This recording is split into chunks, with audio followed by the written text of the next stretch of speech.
Hello and welcome to Let's Simplify. In the previous session, we had a talk on negation of a compound statement, and also we have seen the concept of converse, inverse, contrapositive. We have solved the exercise having these two topics. If you have not yet seen that video, the link will be provided in the description, and also I'll provide the link in the card section. Do check out that video first, and let's get started with this video. तो आज हम लोग बात कर रहे हैं algebra of statements. देखिए ये जो एल्जेब्रा ऑफ स्टेटमेंट्स है इसको मैं कंसीडर करता हूँ these are your different laws. ठीक है, अब ये जो एल्जेब्रा ऑफ स्टेटमेंट होने वाला है इसमें कुछ लॉज आपको दिखाई देंगे और इन लॉज को आपको याद रखना है। ठीक है, now usually what is the practice that student by heart these laws. ठीक है, मैं आपसे बस इतना कहना चाहूँगा कि लॉज को बाय हार्ट मत करो, लॉज के कॉन्सेप्ट को समझो। ठीक है, ताकि एग्जाम में अगर आप लॉ का नाम भी अगर भूल गए तो आपका ज़्यादा नुकसान नहीं होगा अगर आपने उसका कॉन्सेप्ट पढ़ लिया है। ठीक है, so what I will be doing is I will be teaching you the concept, the trick behind this laws, what are the trick to remember. Now before we start before we start with all these laws, let us first discuss few important aspects of your mathematical logic. तो आप सभी को पता होगा कि mathematical logic में जो कुछ आपको आंसर मिलता है वो हमेशा ट्रू या फिर फॉल्स में मिलता है ना। You always have the answer either in true और इट इज इन फॉल्स। तो अगर मैं कोई भी एक स्टेटमेंट कंसीडर करता हूँ आपके मैथमेटिकल लॉजिक में, तो एक स्टेटमेंट का आंसर या तो ट्रू होगा या फिर फॉल्स होगा। बस इतना सा लॉजिक अगर आपको पता है तो इसमें से कोई भी लॉ आपको प्रूव करना कोई भी बड़ी बात नहीं है। ठीक है, ट्रिक समझेंगे और फिर जान लेंगे कि इसे कैसे करना है। जो सबसे पहला लॉ हम लोग समझने वाले हैं वो है आइडेम्पोटेंट लॉ। ठीक है, आइडेम्पोटेंट लॉ क्या कहता है कि P एंड P करोगे तो आपको वापस इक्विवेलेंट टू P होता है, या फिर P और P करोगे तो वो भी इक्विवेलेंट होगा P के। ठीक है, अब ये ऐसा क्यों है ये समझने के लिए चलिए हम लोग यहाँ पर वो लिख लेते हैं। सबसे पहले आपने लिखा हुआ है P एंड P, तो मैंने लिख दिया यहाँ पर P एंड P। ठीक है, now what I want to tell you is, देखिए ये जो P एंड P है आपको तो पता ही है कि P का वैल्यू एक तो ट्रू होगा या फिर उसका वैल्यू होगा false, because we are dealing with mathematical logic. So it is very simple, P will be either true or it will be false. So let us consider the first case, let us consider the first case where I consider the value of P as true. So I put P के जगह पे मैंने true रख दिया and P के जगह पे मैंने फिर से ट्रू रखा। ठीक है, सो P एंड P का वैल्यू तो ये हो गया। वेल अगर देखा जाए इसे तो आपको क्या मिलेगा, देखिए सभी को पता है कि मैंने इस चैप्टर में आपको एक चीज़ बहुत ही पूरे थ्रू आउट द चैप्टर याद रखने को कहा था आपको। कौन सी वो चीज़ थी कि हमेशा ट्रू को 1 कंसिडर करो और फॉल्स को 0 कंसिडर करो। तो उसी प्रकार से हम लोग इस 1 को will consider this 1 as, sorry I will consider this true as 1 and this true also as 1। And का मतलब तो आपको याद ही होगा, the trick for and that I have told you is you have to consider it as multiplication. So this becomes 1, this becomes 1 and is for multiplication. So 1 multiplied by 1 हमेशा क्या देगा आपको, ट्रू देगा। ठीक है, now this was the first case. Second case देखो, P का value हमने ट्रू कंसिडर किया था लेकिन P का वैल्यू फॉल्स भी तो हो सकता है, तो चलिए फॉल्स कंसिडर करते हैं। तो फॉल्स एंड फॉल्स हो जाएगा ये, है ना। अगर P का वैल्यू फॉल्स होता तो देखिए फॉल्स एंड फॉल्स, फॉल्स का मतलब जीरो होता है एंड का मतलब मल्टीप्लीकेशन होता है, तो zero multiply by zero will always give you a zero quantity. ठीक है, तो यहाँ पर एक नोट करने वाली बात ये है कि जब आपने P के जगह पे ट्रू रखा तो आपका आंसर ट्रू आ गया, जब आपने P के जगह पे फॉल्स रखा तो आपका आंसर क्या आया, फॉल्स। यानी कि आप P का वैल्यू चाहे ट्रू रखो तो आपको ट्रू मिलता है, आपने P का वैल्यू फॉल्स रखा तो आपको आंसर यहाँ पर इस लॉ के मुताबिक फॉल्स मिलता है। तो the value which is retained is the value P only, इसीलिए हम लोग लिखते हैं P and P is equivalent to P। बहुत ही सिंपल सा इसका ये प्रूफ हो गया। ठीक है, तो ये हो गई आपके पहले पार्ट की बात। अब दूसरा पार्ट भी देख लेते हैं। आइडेम्पोटेंट के दो पार्ट्स होते हैं, एक तो P एंड P, P होता है, और एक दूसरा पार्ट है वो है P और P का। तो देखते हैं P और P में क्या होगा। वैसे ही करूंगा मैं वापस, सबसे पहले हम लोग P की वैल्यू लेंगे सबसे पहले मैं ट्रू कंसीडर करता हूँ, तो ट्रू और ट्रू क्या होगा देख लेते हैं। देखिए ट्रू और ट्रू बहुत ही सिंपल सी चीज़ है, ट्रू के जगह पे 1 रख देंगे, तो ये भी 1 और ये भी 1। और का मतलब तो आप जानते ही हो कि और का मतलब होता है एडिशन। सो 1 + 1 लॉजिक में सबको पता है कि 1 + 1 का वैल्यू वापस ट्रू मिलेगा आपको, ठीक है। Now next the second thing, the value of p can also be false, so मैं यहाँ पे फॉल्स रख देता हूँ, यहाँ पे आ जाएगा और यहाँ पर आ जाएगा फॉल्स अगेन। नाउ फॉल्स का वैल्यू तो आप सभी लोग जानते हो कि फॉल्स का मतलब क्या होता है सर, फॉल्स का मतलब होता है 0, ठीक है। सो यहाँ पर हम लोग फॉल्स के जगह पे क्या रख देंगे, 0 रख देंगे। तो देखिए 0 + 0 सभी जानते हैं कि 0 + 0 क्या होता है, 0 होता है, यानी कि आपको वापस क्या मिल जाएगा, फॉल्स मिल जाएगा। एक चीज नोट करने वाली है, कौन सी वो चीज है, देखिए जब मैंने p के जगह पे ट्रू रखा तो मेरा इक्विवेलेंस का आंसर क्या मिला, हमें ट्रू मिला। जब p के जगह पे फॉल्स रख दिया तो हमारा आंसर भी क्या हो गया, फॉल्स हो गया। तो ट्रू के लिए ट्रू आ गया, फॉल्स के लिए फॉल्स आ गया, यानी कि वापस कौन सी वैल्यू रिटेन हो गई आपकी, p की वैल्यू वापस रिटेन हो गई। इसीलिए p एंड p का आंसर p होता है, और p और p का आंसर भी क्या होता है, p होता है, ठीक है। बहुत ही सिंपल सा ये लॉ था जिसका नाम है आइडेम्पोटेंट लॉ। चलिए अब देख लेते हैं आपका अगला लॉ कौन सा है। तो ये जो अगला लॉ है आपका, उसका नाम है commutative law. Commutative law says that p और q is equivalent to q और p and p and q is equivalent to q and p। बहुत ही सिंपल सी चीज है, ठीक है। तो इसको समझने में ज्यादा दिक्कत नहीं आएगी आपको, बता रहा हूं मैं क्यों। देखिए हमने यहाँ पे p लिखा, यहाँ पे रखा और यहाँ पे रखा q, and they are saying that this is equivalent to q और p।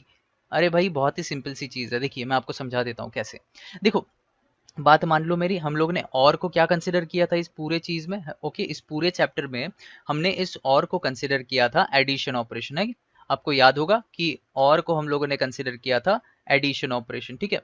Now just understand a simple thing, और का मतलब एडिशन हो गया, तो आप p + q करो या q + p करो, बात तो एक ही होती है ना। आप 1 + 2 करो या 2 + 1 करो, एडिशन का लॉजिक तो आपको पता ही होगा कि 1 + 2 करने पे भी वही आंसर आएगा, 2 + 1 करने पे भी वही आंसर आएगा। तो इस लॉ को बस उसी ट्रिक के हिसाब से हम लोग पढ़ लेंगे कि p और q will be equivalent to q और p, ठीक है। बात समझ में आ गई, चलिए बहुत ही बढ़िया। अब बढ़ते हैं आगे। इसको आप वैसे वो ट्रू और फॉल्स वाला मेथड जो हम लोगों ने आइडेम्पोटेंट में अप्लाई किया, वैसे ही कुछ अप्लाई यहाँ पर भी करके देखो, आपको आंसर बिल्कुल भी सेम आएगा।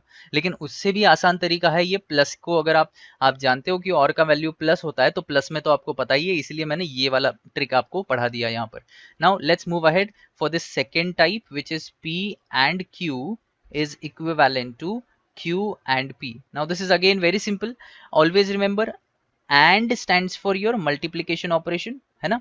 and stands for multiplication operation, so yeah we'll just write here multiplication operation होता है and। सो मल्टीप्लीकेशन ऑपरेशन तो आप सभी लोग जानते हो कि मल्टीप्लीकेशन में क्या होता है, again the same thing, 1 × 2 is equivalent to 2 × 1। Same numbers को स्वैप कर दोगे तो मल्टीप्लीकेशन का आंसर चेंज होता है क्या, नहीं होता है। Multiplication follows the commutative property, hence यहाँ पर भी आप समझ लो कि p एंड q करोगे या फिर q एंड p करोगे, बात तो एक ही है। तो just because of simple consideration जो मैंने आपको सबसे पहले लेक्चर में बताया था कि और का मतलब एडिशन होता है, एंड का मतलब मल्टीप्लीकेशन होता है, कितनी चीजें आसान हो गई आपकी, ठीक है। तो commutative law is this, p और q is equivalent to q और p, और p and q is equivalent to q and p। Okay तो ये लॉ समझ गया होगा। बढ़ते हैं अब आगे, दूसरा लॉ कौन सा है देख लेते हैं। तो the next law is associative law, ठीक है। आप देख सकते हो ये है एसोसिएटिव लॉ।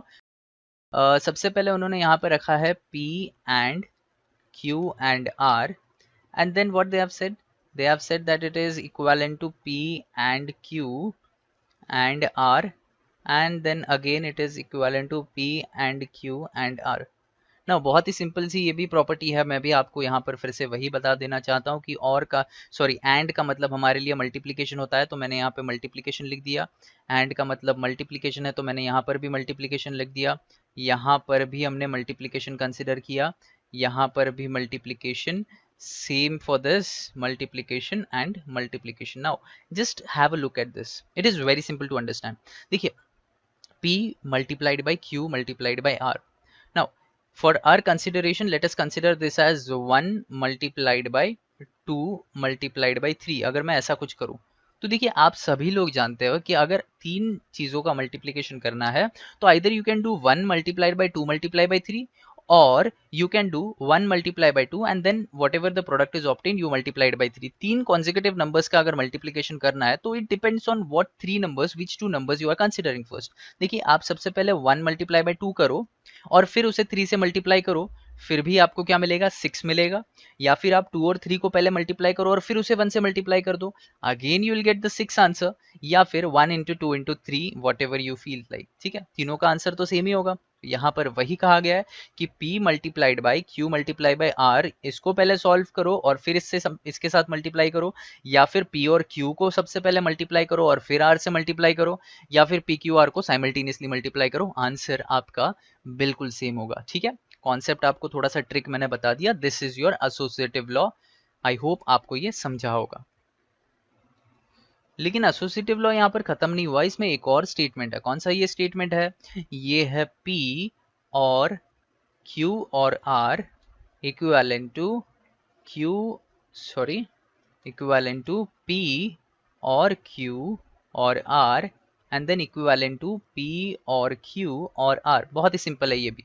ठीक है, now what you have to understand is this और स्टैंड्स फॉर एडिशन. सो मैं यहाँ पे प्लस लिख देता हूँ, यहाँ पर भी प्लस लिख दिया, यहाँ पर भी प्लस लिखा. This also stands for plus and this also stands for addition again. Now it is very simple again to understand that आपके और का मतलब प्लस होता है. अब देखो 1 प्लस 2 प्लस 3, मुझे अगर तीन नंबर्स दिए, ठीक है, मुझे इन तीन नंबर्स का एडिशन करना है, तो क्या लॉजिक होता है हमेशा? आप सभी जानते हो कि सबसे पहले आप दो नंबर्स को ही ऐड कर सकते हो. तो इसीलिए मैंने अगर 2 प्लस 3 किया पहले, तो क्या मिलेगा मुझे? 2 प्लस 3 होता है सर, 2 प्लस 3 5 होगा, एंड 5 प्लस 1 कितना मिलेगा? 6. यानी कि अगर ऐसा करूंगा तो मुझे 6 आएगा. अगर मैंने ऐसे कर दिया 1 प्लस 2 को पहले सॉल्व किया और प्लस उसमें 3 किया, तो क्या होगा sir? 2 plus 1 is 3 and 3 plus 3 again is 6. कोई दिक्कत नहीं है. या फिर आप 1 प्लस 2 प्लस 3 ऐसे लिख दो, फिर भी आपको आंसर क्या आएगा? हर केस में आपको आंसर आएगा 6. So it is very simple to understand this associative law. You have to consider this as either multiplication or addition and it is very simple to understand. ठीक है, चलिए आगे बढ़ते हैं. नेक्स्ट लॉ पढ़ लेते हैं आपका. So the next law that we are going to consider now is the distributive law. मैं लिख देता हूं यहाँ पर, it is P and Q और R equivalent to P and Q और P and R. ठीक है, now to understand this law, I'll take up a simple example for you. Let's see if I have this in front of you. अगर आपके सामने मैंने ये रख दिया, यहाँ पे रखा है 2 और अंदर रखा है x प्लस वाई. ठीक है, तो क्या करोगे आप? ठीक है, यहाँ पे रखा 2 multiplied by, okay, I have written here 2 multiplied by x plus y. अगर ये सिंपल सा अलजेब्रिक एक्सप्रेशन आपको सॉल्व करना होता तो आप क्या करते?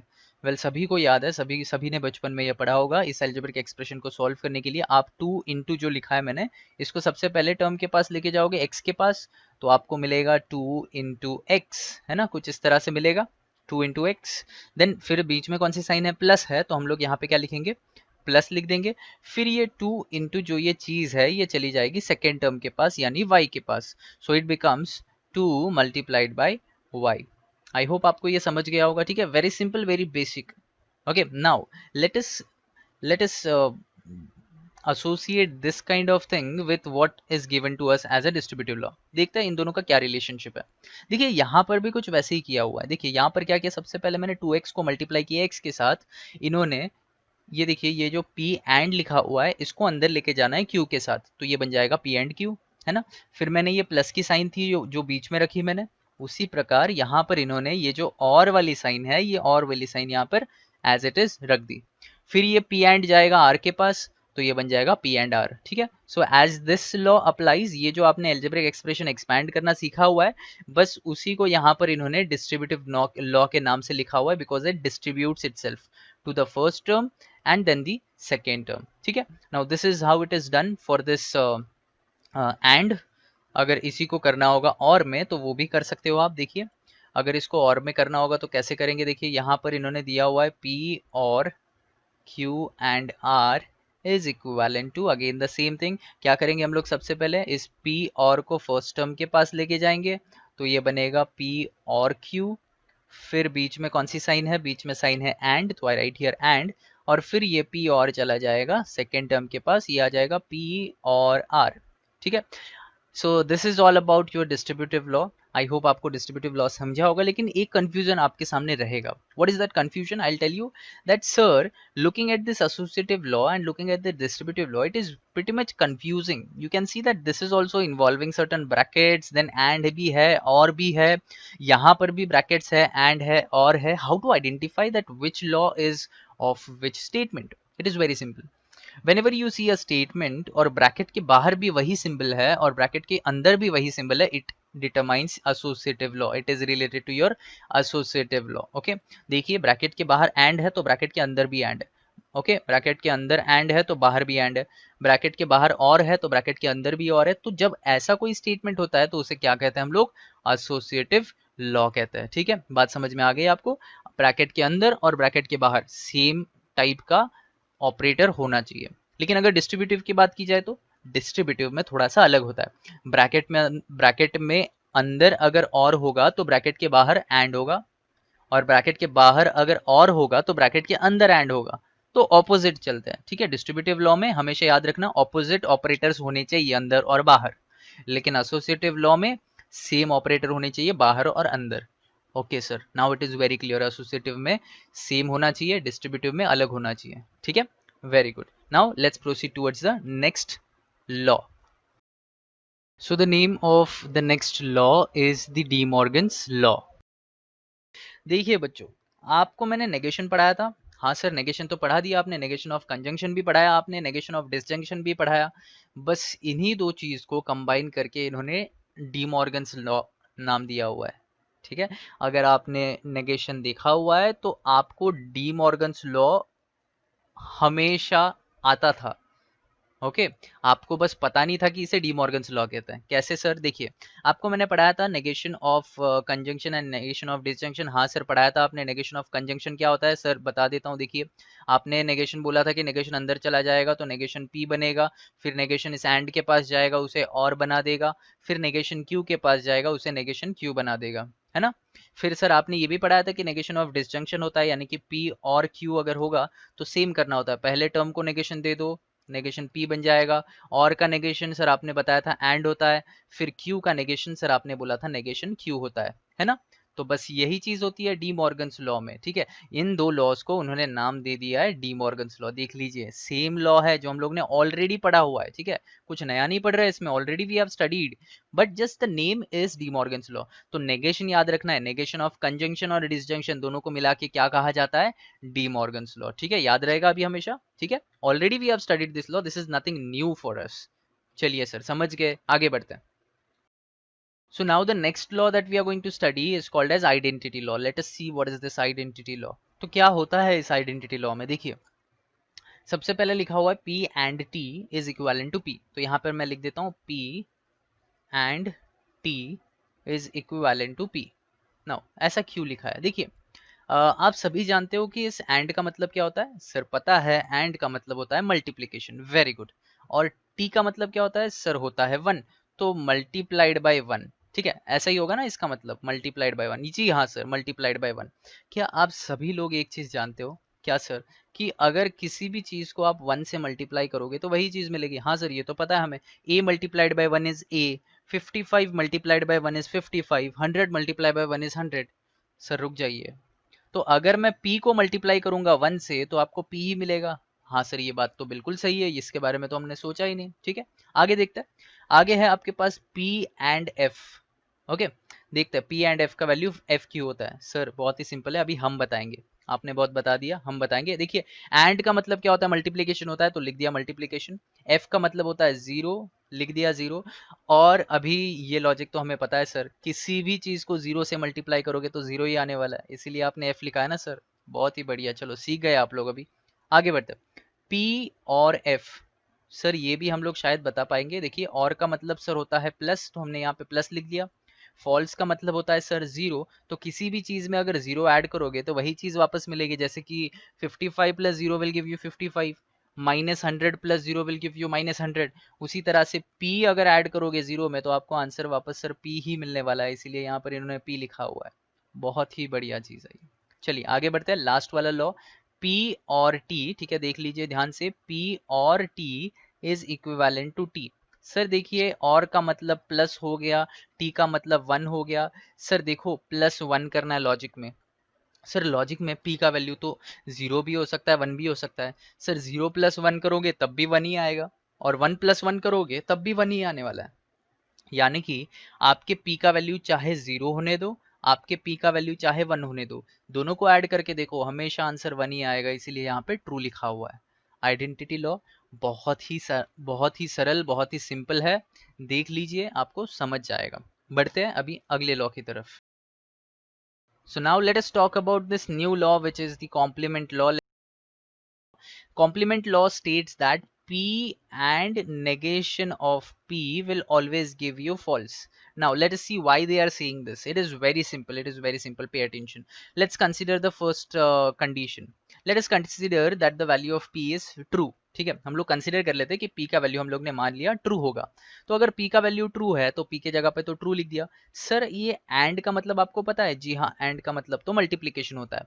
और नेगेशन ऑफ पी, सर एक मिनट, आपने पी के जगह पे अगर ट्रू रखा है तो यहाँ पर लिखूंगा नेगेशन ऑफ टी, यानी कि ट्रू। ठीक है, now let us see, this is true multiplied by negation true, यानी कि it is nothing but true multiplied by negation true, तो फॉल्स होता है ना, तो फॉल्स लिख दिया। सर देखिए, ट्रू मल्टीप्लाइड बाय फॉल्स यानी कि 1 multiplied by 0 will always give you 0, sir will always give you 0, यानी कि will always give you false. ठीक है, तो फर्स्ट केस का आंसर फॉल्स आ गया। हम लोग आगे कंक्लूजन पे जंप नहीं करेंगे, हम लोग सेकेंड वाला केस भी देख लेते हैं। ये तो फर्स्ट में हुआ ना, फर्स्ट में हुआ फॉल्स आंसर, लेकिन हो सकता है पी का वैल्यू हम लोग फॉल्स ले ले, तो चलिए फॉल्स के लिए वेरीफाई करते, पी के जगह पे फॉल्स रख दिया, एंड के जगह पे मल्टीप्लीकेशन रख दिया, और फिर रखा नेगेशन ऑफ फॉल्स। चलिए आगे बढ़ते हैं, ये आ गया फॉल्स यहाँ पर, ये आ गया मल्टीप्लीकेशन यहाँ पर, और फिर नेगेशन ऑफ फॉल्स, सभी को पता है नेगेशन ऑफ फॉल्स क्या होता है, negation of false is true. मेरी बात ध्यान से सुनिए, फॉल्स का मतलब 0, ट्रू का मतलब 1, 0 multiplied by 1 will give you always again 0। तो देखिए, जब मैंने p का वैल्यू ट्रू डाला तब भी आंसर आपको फॉल्स मिला, जब p का वैल्यू फॉल्स डाला तब भी आंसर आपको क्या मिला, फॉल्स। यानी p का वैल्यू कुछ भी रख लो, आंसर तो हमेशा फॉल्स आ रहा है।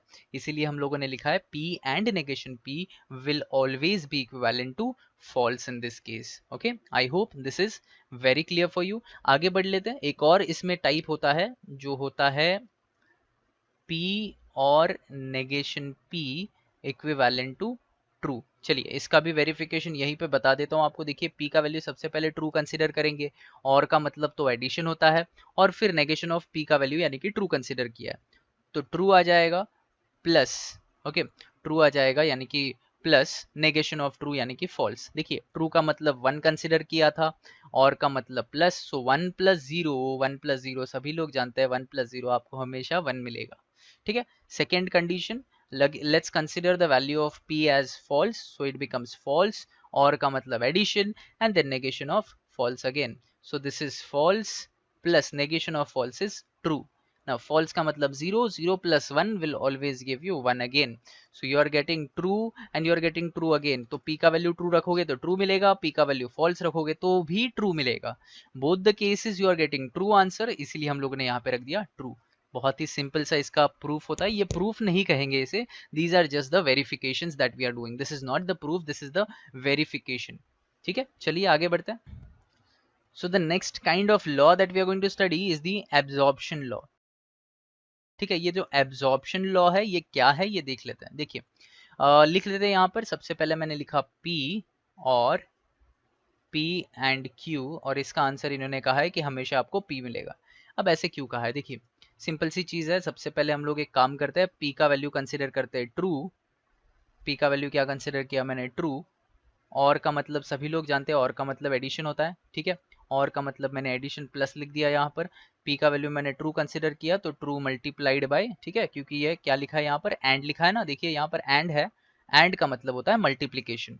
q का, चलिए q का वैल्यू मुझे नहीं जानना, q का वैल्यू ट्रू है फॉल्स है कुछ भी हो सकता है, I don't know what it will be, लेकिन एक चीज ध्यान से देखिए, एक चीज ध्यान से देखिए, ये ट्रू है तो ट्रू का वैल्यू तो 1 होता है आपको पता है, तो मैंने यहाँ पे ट्रू लिख दिया, प्लस देखिए ट्रू का वैल्यू क्या होता है, 1 होता है। सर 1 मल्टीप्लाइड बाय एनीथिंग, हमें पता है कि 1 को अगर किसी भी क्वांटिटी से मल्टीप्लाई करोगे तो वही क्वांटिटी वापस मिलेगी। तो 1 से अगर q को मल्टीप्लाई करोगे तो q ही वापस मिलेगा। बात तो जानते हो आप सभी लोग कि q ही वापस मिलेगा। अब मेरी बात ध्यान से सुनिए, यहाँ पे लिखा हुआ है ट्रू। आप सभी लोग जानते हो कि ट्रू का मतलब होता है 1 ना। 1 प्लस एनीथिंग, लॉजिक में क्या हो सकता है सर? लॉजिक में एक तो 1 प्लस 0 हो सकता है या फिर 1 प्लस 1 हो सकता है। तो देखो बच्चों, 1 प्लस 0 कर दो या 1 प्लस 1 कर दो, आंसर तो हमेशा 1 ही आने वाला है। यानी कि आंसर हमेशा क्या आने वाला है? ट्रू आने वाला है। देख लीजिए, सिंपल सी बात है ना। ट्रू का मतलब क्या है? 1 ना। 1 plus, okay, 1 plus let it be 0, 1 plus 0 भी 1 ही मिलेगा, या फिर let it be 1 plus 1, again you are going to get 1 only. ठीक है, तो 1 प्लस 0 रखो या 1 प्लस 1 रखो, आंसर तो हमेशा आपको ट्रू आएगा इस केस में। चलिए आगे बढ़ते हैं, सेकंड वाला चीज देख लेते हैं। सेकंड क्या है?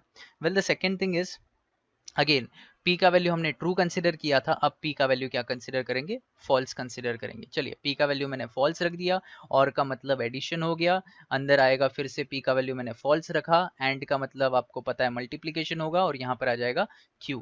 ठीक है, फॉल्स यहाँ पर रख दिया और लिख दिया। देखो ध्यान से, फॉल्स का मतलब मैंने जीरो कहा था कंसिडर करने, तो हमने जीरो कंसिडर कर लिया। Now zero multiplied by Q, well Q can be anything, but zero multiplied by any number will give you zero only, which means that 0 multiplied by anything is definitely going to give me false again. Now false का मतलब 0 plus 0, 0 plus 0 is definitely going to give me 0 again. यानी कि जब मैंने p का value true रखा तब मुझे ट्रू मिला, जब मैंने p का वैल्यू फॉल्स रखा तब मुझे फॉल्स मिला। यानी कि आपकी जो भी p की वैल्यू है वही आपको वापस मिलती है ना। जब p का वैल्यू ट्रू था तो ट्रू मिला, p का वैल्यू फॉल्स रखा तो फॉल्स मिला, इसीलिए ये इक्विवेलेंट होता है p के। ठीक है, now again the same thing, I will tell you once again that this kind of law, again जो आपको राइट साइड में दिया हुआ है, ये भी लॉ आप इसी प्रकार से वेरीफाई कर सकते हो। ठीक है, हम लोग करके देखेंगे। चलिए यहाँ पे लिख देते हैं P एंड P और Q इक्विवेलेंट टू P। चलिए इसको भी वेरीफाई करने की कोशिश करते हैं। सबसे पहले P का वैल्यू कंसिडर करते हैं ट्रू, एंड यहाँ पे ट्रू, और का मतलब देखिए यहाँ पे एंड लिख दिया मैंने, लेकिन एंड की जगह पे क्या लिखेंगे हम लोग? एंड का मतलब सभी लोग जानते हैं कि एंड का मतलब होता है मल्टीप्लीकेशन, तो मल्टीप्लीकेशन लिख दिया। ट्रू है तो यहाँ पे ट्रू लिख दिया, और का मतलब एडिशन होता है तो एडिशन लिख दिया क्यू के साथ। ठीक है, now let's move ahead. This is true and this is multiplication.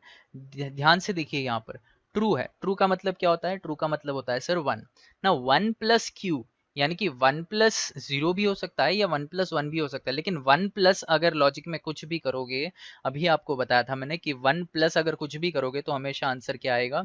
1 आएगा। ठीक है, और 1 मल्टीप्लाई बाय 1 हमेशा क्या मिलेगा? 1 मिलेगा आपको, तो इसका आंसर आ गया ट्रू आपके सामने। ठीक है, बहुत ही सिंपल तरीके से प्रूव किया। सेकेंड चीज देख लेते हैं, p का वैल्यू ट्रू रखा था, अब p का वैल्यू रखते हैं फॉल्स इस केस में, है ना। वेरिफिकेशन के लिए p के जगह पे फॉल्स रख दिया, एंड का मतलब मल्टीप्लीकेशन होगा, p के जगह पे फॉल्स रखना है तो यहाँ पर भी फॉल्स रख दिया, और का मतलब आप जानते हो कि प्लस होता है, और यहाँ पर आएगा q। ठीक है, now this is false multiplied by, देखिए ध्यान से देखिएगा, ब्रैकेट के अंदर क्या लिखा हुआ है? False plus Q. Now false का मतलब जीरो होता है, जीरो प्लस क्यू। मेरी बात ध्यान से सुनिए, zero plus anything is that anything, है ना। Zero plus 500 will give you 500, zero plus 10 will give you 10, उसी प्रकार से zero plus Q is definitely going to give you Q in this case. यहाँ तक भी क्लियर है सर? नाउ फॉल्स का मतलब क्या हो गया? फॉल्स का मतलब हो गया zero. Now zero multiplied by q, zero multiplied by q क्या होगा sir? Zero multiply by anything is zero only, so यहाँ पर भी आंसर आ जाएगा जीरो। जब p का वैल्यू ट्रू रखा तो हमें आंसर ट्रू मिला, जब p का वैल्यू फॉल्स रखा हमें आंसर मिल गया फॉल्स। यानी कि p एंड p और q का आंसर हमेशा क्या होता है? p होता है। ठीक है, जो भी आपका p का वैल्यू डालोगे वही रिटेन होगा यहाँ पर। तो ये लॉ भी क्लियर हो गया। अब बढ़ते अगले लॉ की तरफ। तो जो अगला लॉ है हमारा वो है कंडीशनल लॉ। अब देख लेते हैं ये कंडीशनल लॉ क्या है। देखिए ये कंडीशनल लॉ हमने पहले ही देखा हुआ है। क्या बोल रहे हो सर? ये भी लॉ हमने पहले ही पढ़ा हुआ है? जी हाँ, ये लॉ हमने पहले ही पढ़ा हुआ है, जब मैंने आपको नेगेशन पढ़ाया था। देखिएगा, जब मैंने आपको नेगेशन पढ़ाया था तब मैंने आपको बताया था कि एक इक्विवेलेंस आपको याद रखना है। जी हाँ सर, आपने बताया था एक इक्विवेलेंस याद रखने बोला था हमें, तो ये बस उसी इक्विवेलेंस की बात मैं कर रहा हूँ आपके साथ, कि जो इक्विवेलेंस मैंने आपको वहां पर पढ़ाया था कि P इम्प्लाइज Q को हमेशा याद रखना है, नेगेशन P और Q, वही अभी इक्विवेलेंस नाम से आपके सामने आ गया। ठीक है, तो ये आपको बाय हार्ट ही करना पड़ेगा, इसके लिए वैसे कोई ट्रिक नहीं है, लेकिन अगर आप LHS का और RHS का ट्रुथ टेबल बना लोगे तो ट्रुथ टेबल आपका बिल्कुल भी आइडेंटिकल आ जाएगा। ठीक है, चलिए अब बढ़ते अगले लॉ की तरफ। तो जो अगला लॉ है आपका वो है बाई कंडीशनल लॉ। देखिए ये जो बाई कंडीशनल लॉ होता है ना, ये बाई कंडीशनल लॉ भी बच्चों आपने ना पहले ही पढ़ा हुआ है। क्या बोल रहे हो सर, ये भी पढ़ा हुआ है? जी हाँ, मैंने आपको नेगेशन पढ़ाया था, P double implies Q. Yes sir, तब आपको बताया था मैंने। तो यहाँ पर हम लोगों ने वही करना है कि पी डबल इम्प्लाइज क्यू का लॉजिक याद रखना है। मैंने तब भी बताया था आपको कि पी डबल इम्प्लाइज क्यू में एक एरो पी से क्यू के तरफ जा रही है तो एक एरो क्यू से पी के तरफ जा रही है ना। तो वैसे ही मैंने लिख दिया, देखिए पी से क्यू के तरफ एक एरो एंड क्यू से पी के तरफ एक एरो, है ना। फिर ये किसके इक्विवेलेंट होगा? देखिए ये इक्विवेलेंट होगा, देखिए P इम्प्लाइज Q क्या होता है, अभी देखा हमने कंडीशनल लॉ में कि वो होता है नेगेशन P और Q। तो इसीलिए P इम्प्लाइज Q के जगह पे लिखा जाएगा नेगेशन P और Q।